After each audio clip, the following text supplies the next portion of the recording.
The Tiger I was Germany's answer to Soviet armor superiority.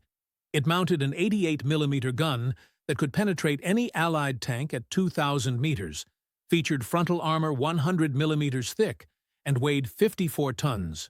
From August 1942 to August 1944, Germany produced 1,347 Tiger I tanks at a unit cost of 800,000 Reichsmarks each.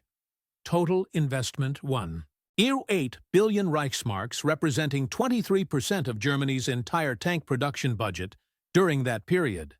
And across 33 months of desperate armored warfare, those 1,347 Tigers achieved a kill-to-loss ratio that couldn't justify consuming nearly 1/4 of Germany's armor spending. Let me show you how Germany's most feared tank became its greatest economic catastrophe. Here's the brutal mathematics.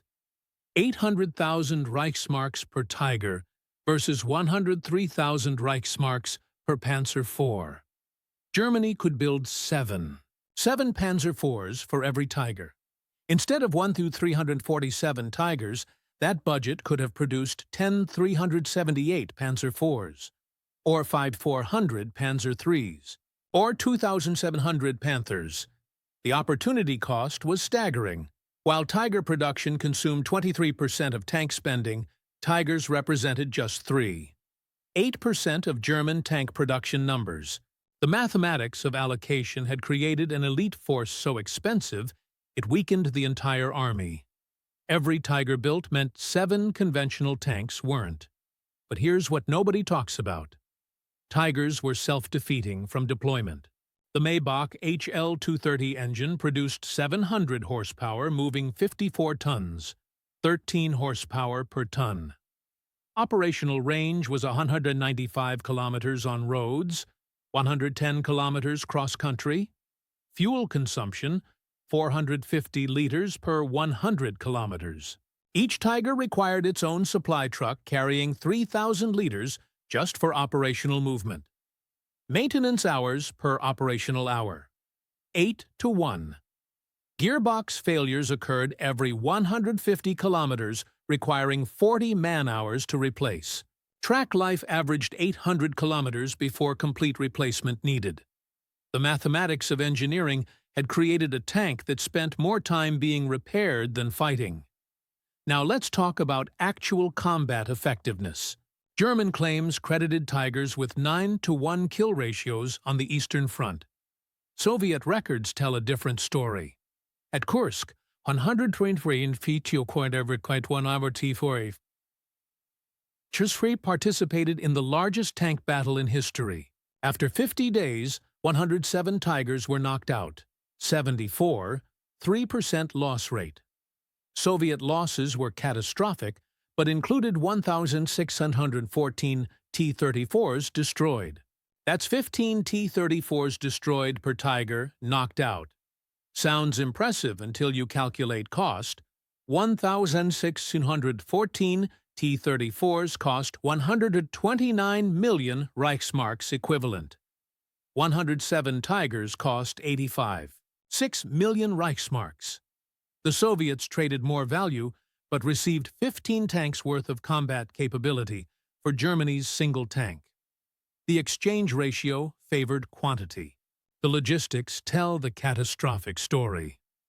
Each Tiger required specialized transport. Too wide for rail transport at full width, crews removed outer road wheels before loading. 4 hours work. Too heavy for most bridges at 54 tons, requiring engineer support for every river crossing. Spare parts consumption was nightmarish. Each Tiger needed 1,200 unique parts, many non-interchangeable with other models. By 1944, 45% of Tigers listed as operational were actually awaiting parts. German maintenance reports documented average operational readiness rate of 62%, meaning 512 of 1,347 Tigers built were non-functional at any given time. The most feared tank in the German arsenal spent 38% of its existence as an expensive shed ornament. Let's compare strategic impact. The Soviet T-34 cost 135,000 Reichsmarks equivalent, weighed 26 tons, and achieved 85% operational readiness. USSR produced 84,070 T-34s during the war, spending approximately 3 billion Reichsmarks equivalent, the same per-unit spending rate as Germany, but applied to 62 times more tanks. While Germany agonized over producing 1,247 Tigers representing elite armored capability, the Soviets accepted good enough engineering and buried the Eastern Front in 84,000 medium tanks. The mathematics of mass production defeated the mathematics of perfection. One Tiger could kill 15 T-34s theoretically, but 15 T-34s meant one always got through.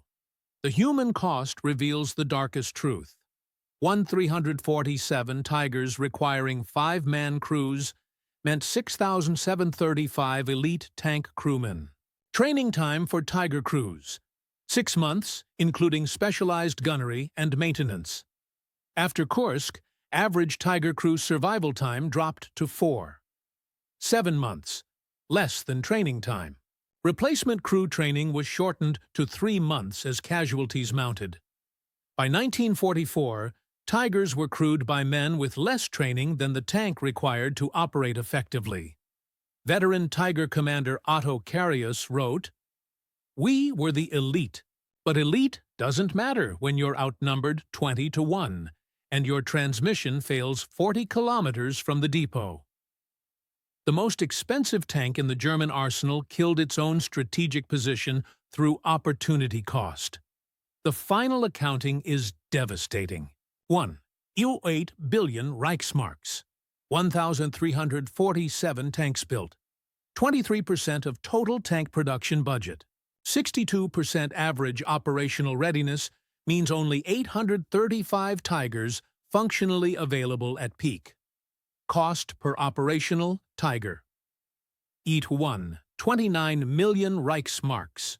German tank production 1942 to 1944 totaled 35,164 tanks. If Tiger budget had been spent on Panzer IVs instead, Germany would have fielded 46,042 tanks, 29% more armor. The final irony? Most Tigers were abandoned due to mechanical failure, not enemy fire. Crews destroyed 358 Tigers themselves when breakdowns left them stranded beyond recovery range. Germany spent 286 million Reichsmarks building tanks they would blow up themselves. The Tiger I proved that 23% of your budget spent on 8% of your production is the mathematics of defeat.